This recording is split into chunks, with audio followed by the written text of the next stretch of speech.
안녕하세요. 여러분, 상상 한번 해보세요. 굶주림이 일상인 곳에서 무려 350만 원짜리 코트가 등장한다면? 이게 대체 어떻게 가능한 일일까요? 모든 상식이 무너지는 기이하고도 서늘한 평양의 경제 현실, 그 비밀의 문을 지금 바로 열어보겠습니다. 자, 본격적으로 들어가기 전에 제가 퀴즈 하나 내볼게요. 북한에서 쌀 1kg 가격이 얼마쯤 할까요? 정답은 대략 5천 북한원 정도라고 해요. 이게 어느 정도냐면 노동자가 하루 종일 뼈 빠지게 일해서 겨우 쌀 한 줌 손에 쥘 수 있는 돈이라는 거죠. 이 기준점 오늘 이야기에서 아주 중요하니까 꼭 기억해 두세요. 왜 그 쌀 한 줌을 기억해야 하냐면요. 바로 이 코트 때문입니다. 김정은의 딸 김주애가 입어서 화제가 된 디올 코트. 가격이 무려 2,800달러예요.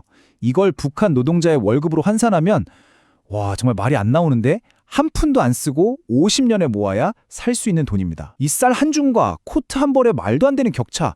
이게 바로 오늘 우리가 파헤칠 평양 경제의 민낯입니다. 그러니까 이 코트 한 벌이 그냥 지도자 딸이 좋은 옷 입었네, 이 수준의 이야기가 아니라는 거예요. 이건 평양의 최상류층 엘리트들에게 보내는 하나의 거대한 신호탄이었어요. 이제 너희도 욕망을 드러내도 좋다. 바로 이 공식적인 허락. 이 순간부터 평양 내부에서는요, 부와 지위를 과시하기 위한 아주 은밀하고 치열한 전쟁이 시작된 겁니다. 자, 그럼 그 신호탄이 터진 후에 평양에 보이지 않는 전쟁은 과연 어떻게 흘러갔을까요? 이 복잡하고 비밀스러운 경제를 제대로 이해하려면 딱 3명의 인물을 만나보면 됩니다. 서로 다른 세계급, 그리고 그들의 핸드백 일하기를 통해서 말이죠. 첫 번째 인물은 바로 상위 0.1%의 초엘리트, 리 사모님입니다. 창정거리 고급 아파트에 살고 남편은 당 고위 간부죠. 보세요. 이분한테 샤넬백은 그냥 예쁜 가방이 아니에요. 이건 신분증입니다. 내 남편이 이 정도 위치고 나는 이런 사람이다라는 걸 말없이 보여주는, 그 누구도 넘볼 수 없는 권력의 상징. 말 그대로 권력을 몸에 걸치고 다니는 거죠. 아마 이분은 이렇게 생각할 겁니다. 제재? 그거야 가난한 것들이나 당하는 거지. 이 한마디에 모든 게 담겨 있죠. 나라 전체가 제재 때문에 고통받고 있는데 리 사모님 같은 최상류층에게는 그건 그냥 TV 뉴스에나 나오는 남의 나라 이야기일 뿐이에요. 완전히 다른 세상에 살고 있는 겁니다. 자, 두 번째 인물로 넘어가 볼까요? 상위 1%의 신흥부자 박 사장입니다. 이분은 소위 돈주, 그러니까 돈은 엄청나게 많아요. 시장을 꽉 쥐고 있으니까요. 근데 딱 하나, 돈으로 살 수 없는 게 있죠. 바로 혈통. 그래서 어떻게 하느냐? 리 사모님을 따라하는 겁니다. 진짜랑 구별이 아예 안 되는 소위 미러급, S급 짝퉁을 구해서라도 그들의 세계에 속한 것처럼 보이려고 필사적으로 노력하는 거죠. 근데 이 짝퉁 시장 그냥 어설프게 만드는 수준이 아니에요. 주문할 때 이렇게 말하죠. 박음질 한 땀까지 정품이랑 똑같이 못 만들면 네 목이 날아갈 줄 알아. 와, 살벌하죠. 이게 바로 평양 최상급 짝퉁 시장의 현실입니다. 단순한 가짜가 아니라 목숨을 걸고 완벽함을 추구하는 그런 세계인 거죠.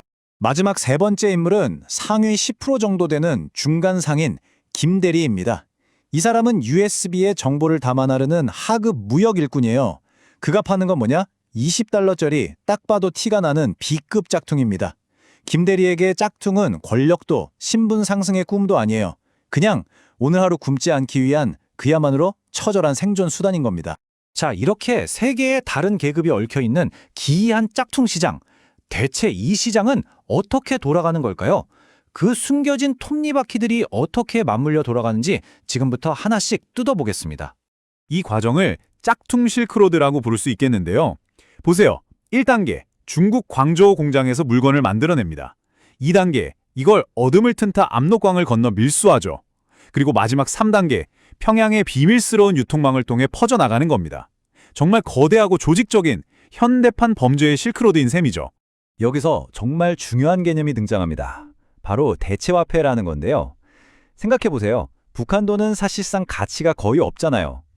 이럴 때 롤렉스 시계 같은 명품은 그냥 사치품이 아니에요. 이건 금이나 달러처럼 가치가 안정적인 자산이 되는 겁니다. 뇌물이 필요할 때 줄 수도 있고 급할 때 바로 팔아서 현금화할 수도 있죠. 말하자면 손목에 차고 다니는 안전자산이자 고액 수표인 셈입니다. 그런데 이 모든 것보다 더 충격적인 사실이 있습니다.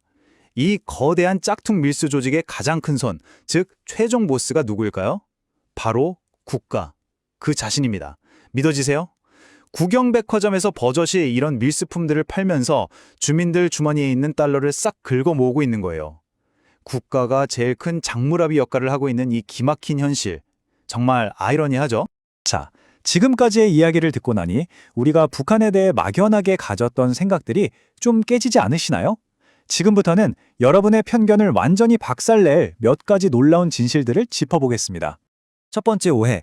북한 사람들은 촌스럽고 유행 같은 거 잘 모를 것이다. 흔히들 이렇게 생각하잖아요? 하지만 진실은요, 완전히 그 반대입니다. 특히 엘리트들에게 패션은 생존 경쟁 그 자체예요.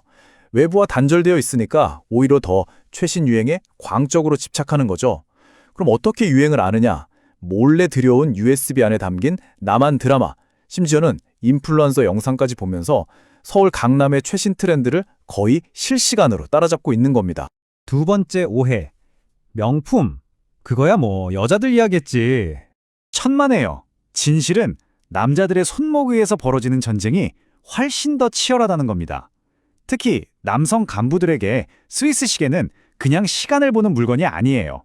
이건 최고 지도자에게 받은 충성의 상징이자 내 권력이 어느 정도인지를 보여주는 최종 병기 같은 겁니다. 자, 그럼 마지막 오해입니다.